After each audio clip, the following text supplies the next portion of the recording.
We're live streaming. Yay. There was a little delay in my face because I was like, what's happening? Hi. Hello. Welcome to the Dr. Melissa Bird Show. No, I'm just kidding. How are you today, Miyuki? I'm doing well. How about you? I'm really, really good. I'm just trying to figure out where we are exactly live. Oh, we're live on my personal page. Excellent. Okay. Perfect. This is great. I'm figuring out all the technology today. Oh yeah.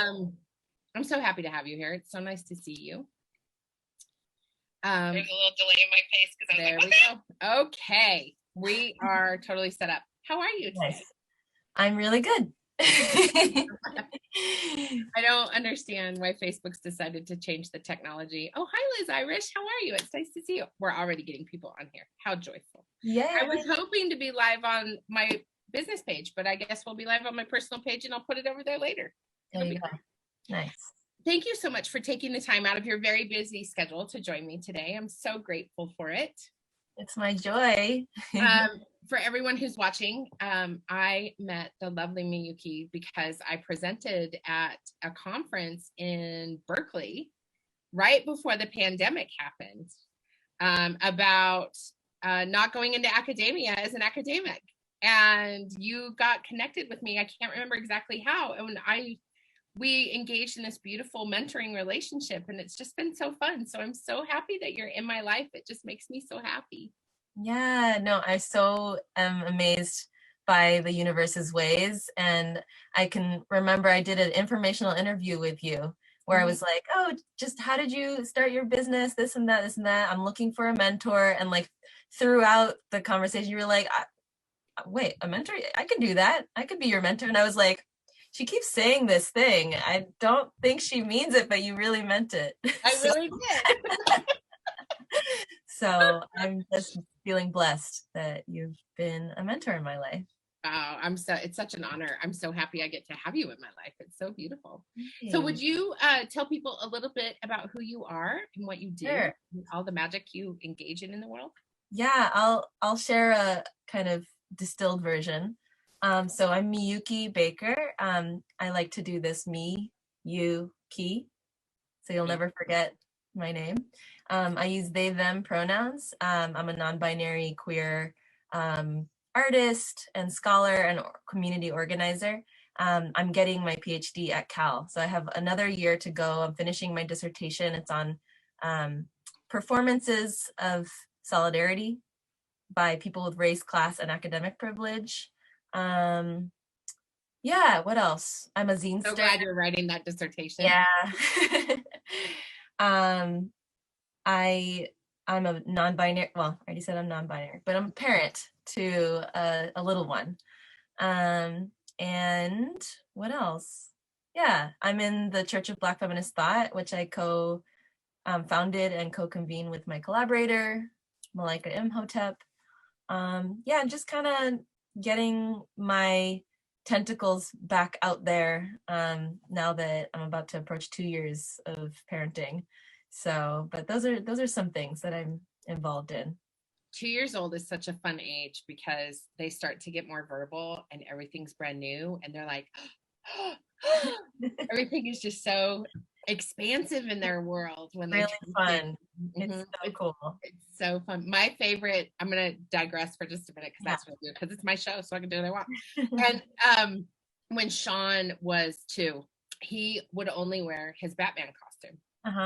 And every day the same costume. And I'd have to peel it off of him to wash it, but he would run up, and he loved pancakes, and he would run up and down our hallway in the mornings with his Batman costume, his Batman, and he would sing.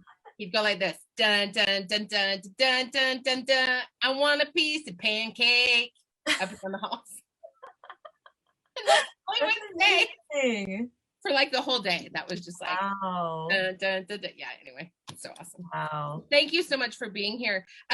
Before we really dig into these questions, could you tell people a little bit more about the Church of Black Feminist Thought?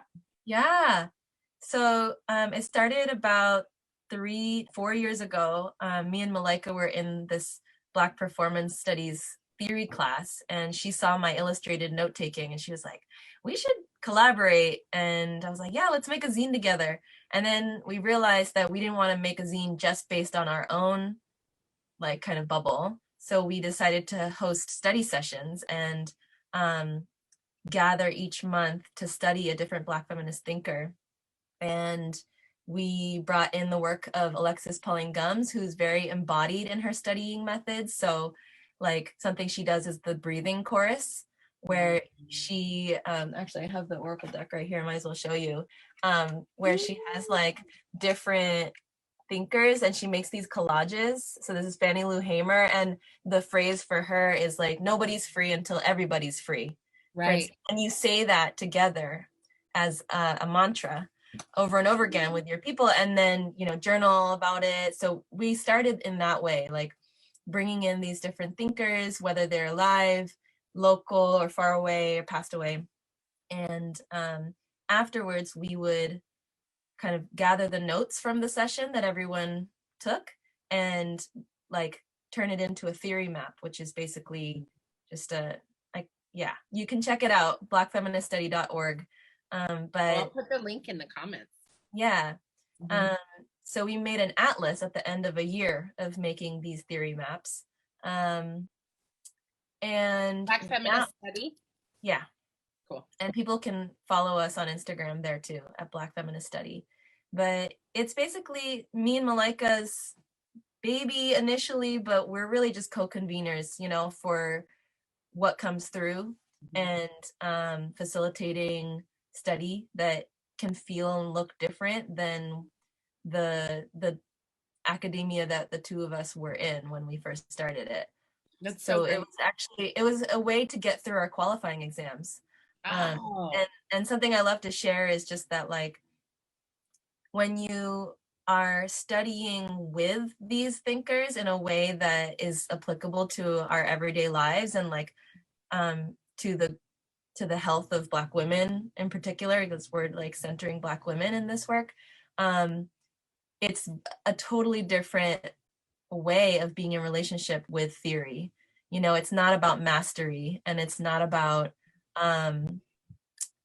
it's not this abstract way of relating to scholarship. And so when by the time our qualifying exams came, we were like, oh yeah, we can talk about Hortense Spillers, because we were like, you know, talking about it over food, and we were like drawing about her work, and it's in our bodies in a different way than if we had just read the book. It's that cellular memory. We talk so often about generational trauma in the same way. We don't talk about this way of healing. It's so beautiful. Yeah. Are those oracle cards like available? Like, can they? I wonder if they can. It was kind of like I took a class with her, a workshop, Black Feminist Breathing Chorus thing, and she gave it to the first 50 people that finished it. So I don't know. I think it's a limited edition thing. But folks can get the Black Feminist Study Theory Atlas. Oh yes, I have that. Yeah, you have it. You have it on the website. Can people? Yeah, people can get it on the website. So cool. Yeah. Well, let's dig in. Part of the reason I decided to do this, of course, is because well, I don't know why I've said of course, but in my head that's how it happened. So the reason I decided to do these interviews on identities is because of all of my intersecting identities and all the, I mean, I just was thinking one day about all of the things that I am. And I was also thinking about how much we love to categorize people and put them in these boxes. And part of it came out of a conversation with you that we were having about our identities and who we are as expansive creatures and how that changes over the course of time. And I was thinking at the same time that I was thinking about this, someone had actually introduced a list that she called the Pretendian list. It was a list of actually mostly academic people, including some of my favorite humans on the planet, saying that they weren't Indigenous people and they weren't Native American. And it was so painful. And I thought, God, I wonder what would happen if we just started talking about our identities in all these different ways and all these different forms. And so the first question I have, you get to be the first person being interviewed, is how have your many identities shaped you throughout your life? Because I think it changes over the course of time. Totally. So I wanted to bring this to tell the story about my many identities. I'm holding a tamarind pod. I don't know if you've ever had one before. My sweetie introduced me to the concept of plant cesters. Ancestors, our plant ancestors are our plant cesters. And so one of his plant cesters is the tamarind.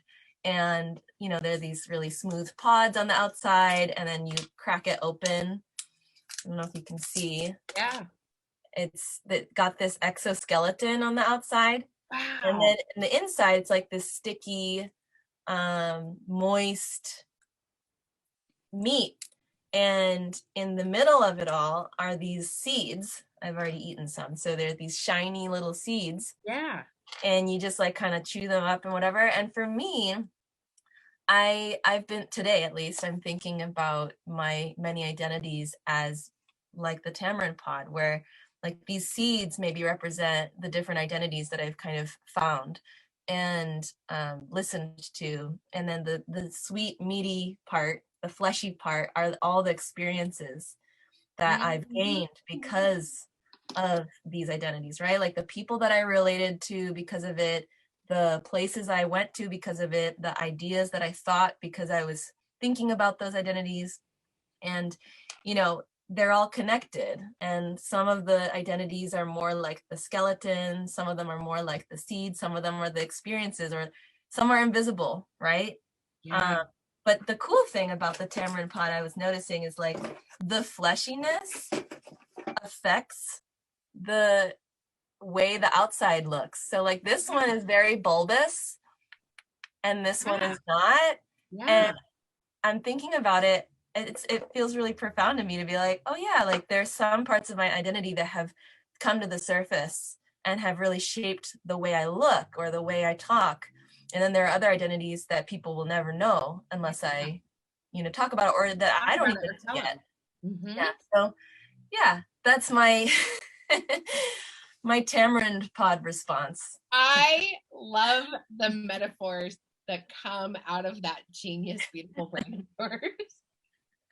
They are always so surprising and delightful. Thank you. You know, I think I'm just done with the interviews here. And I'm going to have to let everybody know they better watch the first one so they can have a good. And homework assignment is go find some tamarind pods to try because they're the most delicious things They ever. look delightful, and now I'm going to have to go and find some somewhere. Yes, it's amazing. And a trick that my sweetie taught me, I was like getting my hands sticky, and you can eat it like that too, but you can also just oh wait, I got the skeleton. but but you can keep your hands clean. Yeah, onto the skin. The exoskeleton off. Yeah. Yeah, exactly. So great. Yeah. So. And it's interesting that you were talking about the invisible identities, because after I made that comment about why I decided to do this, my friend Deb Maytubi said, "Are you Native?" And I said, "Yes, I'm Southern Paiute from Utah." And she was like, "Wow, I had no idea." And it's like, you know, I think so often we get into our own lives and we don't talk about all of the different intersections and meaty bits about who we are. I think it's really interesting. So why do you think that we are so concerned about classifying people into identities? I think so often in the LGBT community, we are our own worst enemy at classifications and trying to identify who people are. I remember when I was getting divorced from my ex-wife and I ended up with Jim, all of a sudden I couldn't be a member of the LGBT community. And I was like, there's a B in the alphabet soup. Yeah. I'm still me. And I'm, you know. Yeah. And so I wonder what you think about why people are so concerned about classifying people into identities.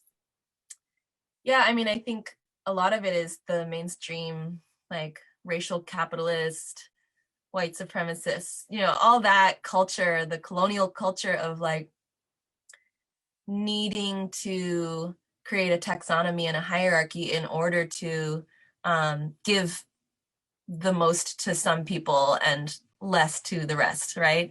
Like, I think that classification is seen in science and anthropology and all of that. It's just like there's such violence that is still happening based on that.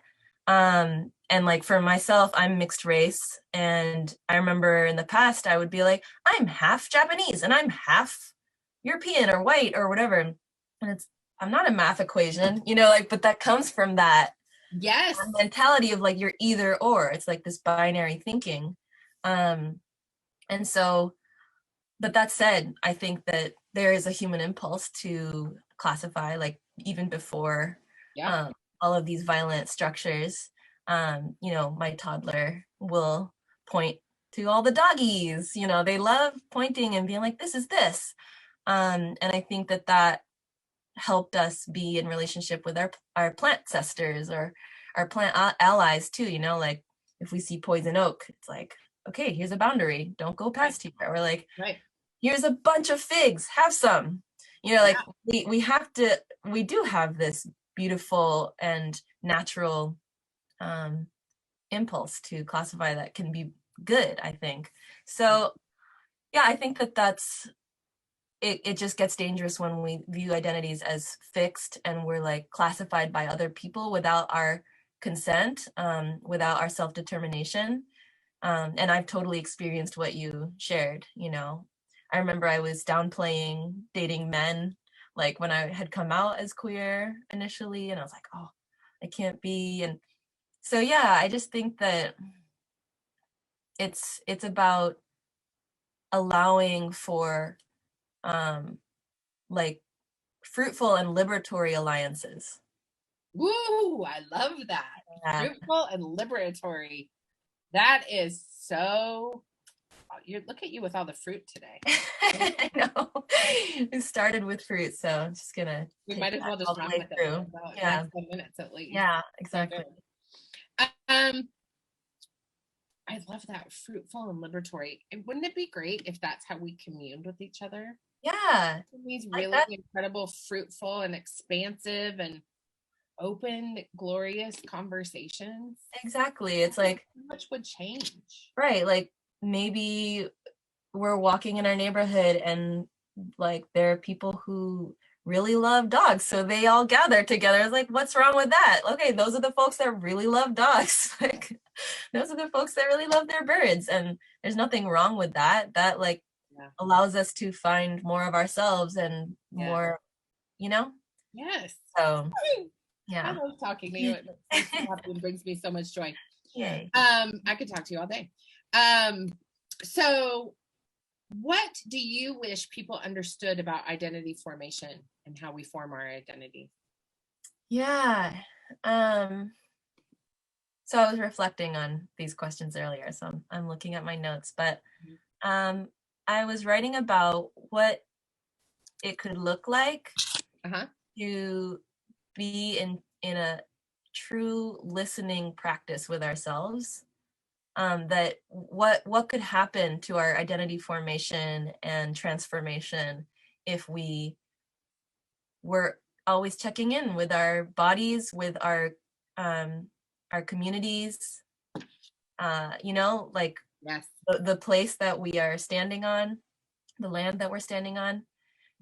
So the listening, I think that could be the transformative potential of identity formation. That we have to. Alice Walker talks about this. The study, the knowing of ourselves and our histories, and that's a lifelong thing. So I think that you've also modeled this for me, Missy, of like the intuition, just like listen to what your gut is saying, what your heart is saying, that embodied knowing. And what I've been calling beautiful scholarship is like, yeah, just like what gets you activated, what gets you alive. And that if identity is to be liberatory, like, can we be together based on the things that bring us joy rather than only the things that injure us or that have injured us, Yeah. So, yeah, I don't know if that's clear. I think there's some theorists that I've been reading recently. Anne Anlin Cheng talks about this a lot in, her theories about Asiatic femininities, of how so long like women of color have been talking about like who's injured the most, or who gets to have the spotlight based on how much oppression or how much injury they have had. And in this time where in the aftermath of the Atlanta shootings, so many more like folks are talking about Asian America and Asian American women. And I'm just thinking a lot about that these days. And what does it mean to honor the hurt and trauma that we've had, and like find resilience and support with people that are, have experienced that, but also what are the ways that we come together, because we all grew up eating with chopsticks, for instance, or we love, that certain spice, or we love that certain plant zester or whatever, Yeah, I think it's so important that this idea of being together based on the things that bring us joy. Yeah. So often in activist work and in social justice work and in feminism work and in all this work, we forget come together in communion and expansion out of love. Yes. Because we come together in communion and discernment over trauma all the time. Yeah. And very rarely do we come together out of righteous fury. We don't come together out of the shared experiences and joy and love. Mm-hmm. And I love that embodied knowing. When you talk about embodied knowing, I think there's something so incredibly beautiful about that, because I just had a podcast interview come out today for the Humanize podcast. It's an anti-racism podcast. And I talk about the ultimate act of rebellion is to love each other. Mm-hmm. That if we start to come together in communion over love, it is going to shift the fabric of all of us. And I love the idea of really developing a true listening practice with ourselves. And thank you for saying that. Listen to your intuition. Listen, it's right here. Yeah. And I think that I think it's been really fun also watching you create beautiful scholarship. Someone is actually wondering, my darling, amazing friend Gail said, ooh, she said Alice Walker's amazing. And then she said, ooh, beautiful scholarship. Do you want to talk a little bit about beautiful scholarship and what it is? Yeah, so I'm actually about to hold a little workshop tomorrow on it, called The Portal of Beautiful Scholarship for Our Collective Liberation. And I'll be teaching a summer school starting in June about it. But it's basically the past 15 years of my life, like how I have studied in a way that was fully embodied and holistic. It didn't just cut certain pieces of me off. Like I've been in the academy for a long time, like including undergrad. I've done a decade of higher education. And a lot of times, I'm in theater, dance, and performance studies, and we talk a lot about embodiment, but yet like the lecture rooms are still these 3-hour chunks of time where you're just sitting around a table. There may be snacks in the middle of it, but that's not embodied. That's not no, like, and I would just be like dying, like 3 hours. Can we do something different? And so beautiful scholarship is like tangible practices that I've come up with to thrive in my study work. So it's stuff that I've done with the Church of Black Feminist Thought. Like one method that I love is listening to all the amazing, there's so many theorists that have given talks, or thinkers that have given talks on YouTube that are recorded on YouTube. And rather than just like sitting taking notes with my notebook, I just play it in the background, and then I have a photo of them that I just draw a portrait of them, and I'm in this like intimate relationship with this human, this beautiful human. Yes. And then I get to listen to their singing or their talking or whatever offering they have. And that's how I did almost all the portraits that I did for the Church of Black Feminist Thought. And it was so beautiful. It was a communing with them. Yeah. And it's a way to also recognize, I talk about how beauty is anything that you find like pleasurable for your mind, your body, your spirit, and that we need beauty. We need beauty in our movement work, in our study, in our scholarship, in all kinds of areas of our lives. But we need that beauty in order to, because the beauty is what's within us already. Mhm. That's what that's the biggest thing I want to say. Is just that the beauty is already within us, and in order to activate change in the world, like we need to be able to share the beauty that's in us. Mm, So that's good. the scholarship that I'm trying to activate, is like study that honors the beauty within each of us. Yes, it's so good. So good. Gail, I think you need to connect with Miyuki because Gail is also working on her dissertation, so I think you Oh two. wow. Yes. I love that. My next question is, Yeah. and actually, I love the idea of the beauty being within us and anything you find pleasurable, because it really goes along with this next question: is what is the strength of understanding your multiple identities and connecting them to that beauty? Yeah, it's cool to hear that addition of beauty to the question, right?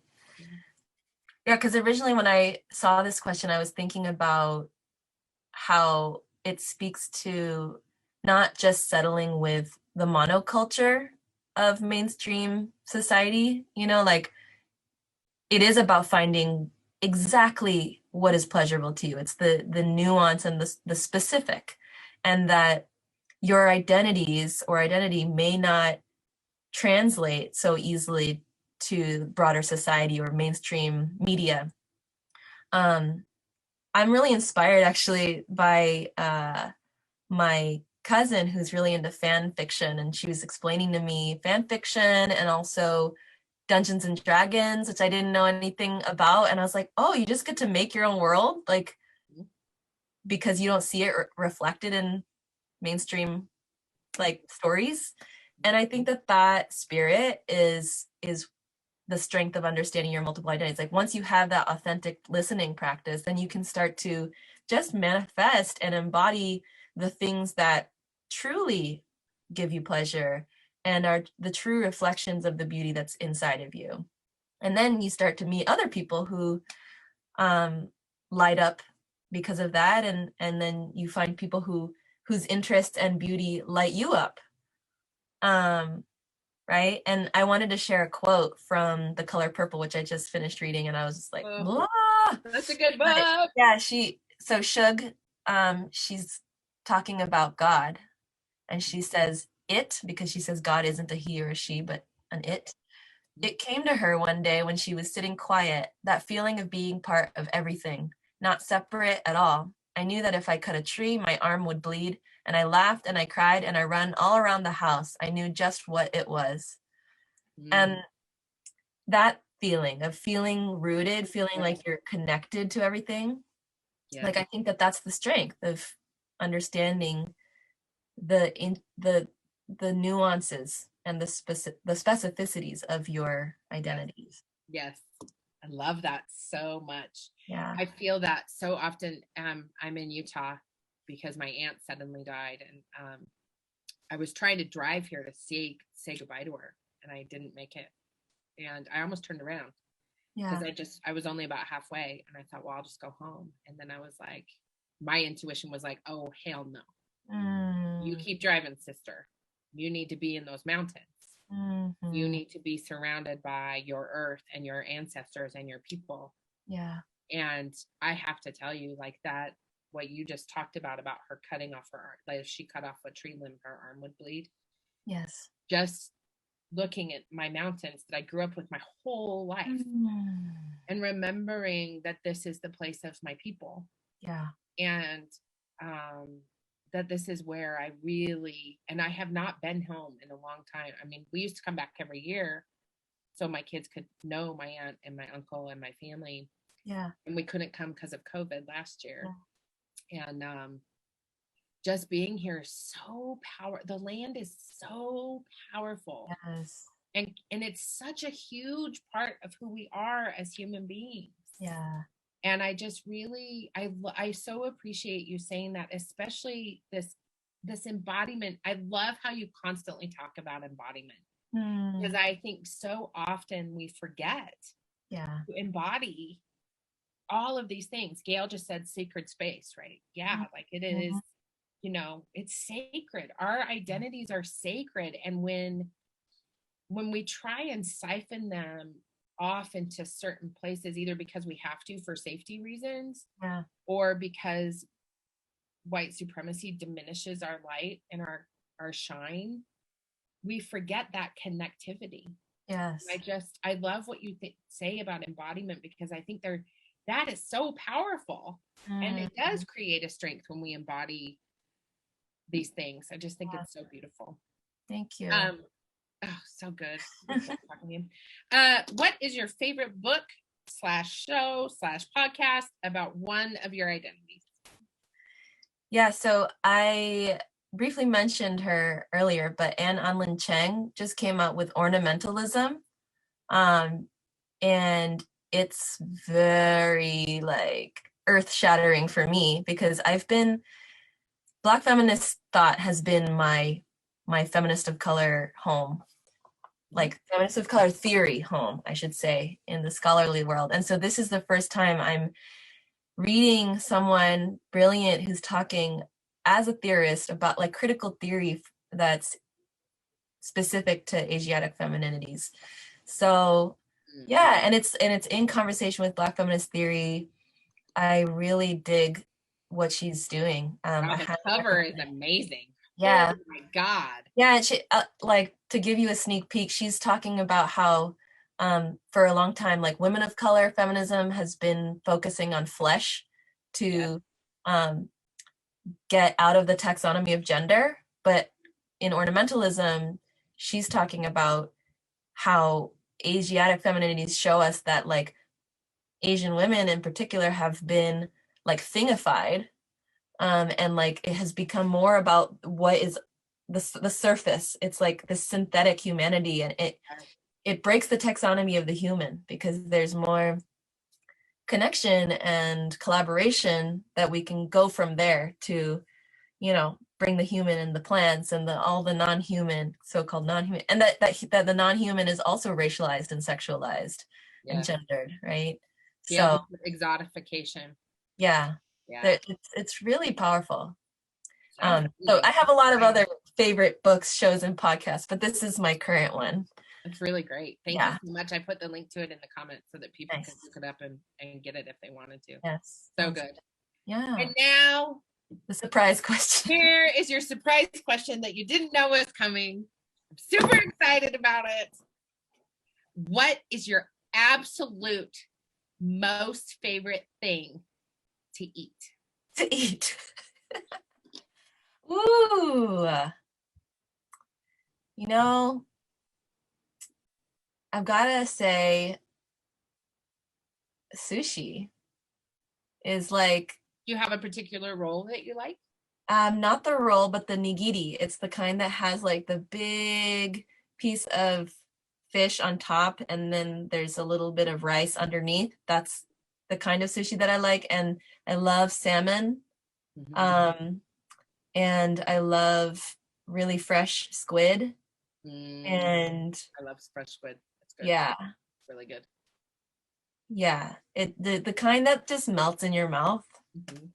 I had some on the day that we got our second vaccination. So I think that's good. That's like the pinnacle, like I love food to death. Like I love it to life. I do too. But, and I think there's so much joy and connection with food. Yeah. And I love it so much. It's like, I love it so much.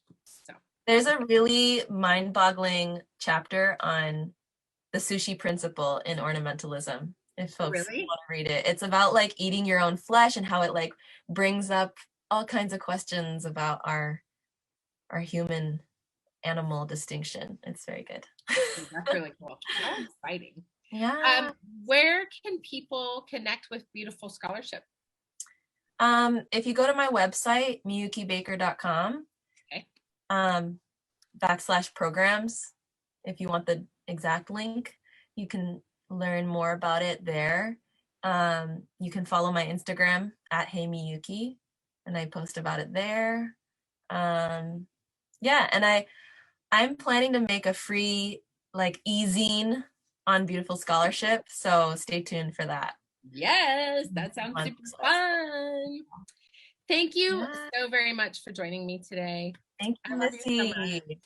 I love you too. It just was so great. Everyone was in the comments going, whoa, oh yeah. We got lots of hearts. Everyone was super excited. Such a fun conversation. Yeah. I just appreciate the work you're doing in the world, because I think that the more we talk about, embodiment, and I really am going to take that fruitful and liberatory. I'm actually I get to preach in church on Sunday, so I think there might be something fruitful and liberatory in that sermon, because I'm having a good time with it. So thank you, everybody, for joining us. I know we were supposed to be on my professional page, but technology won out today, and we're on my personal page, and we'll get it over on everything. For those of you that aren't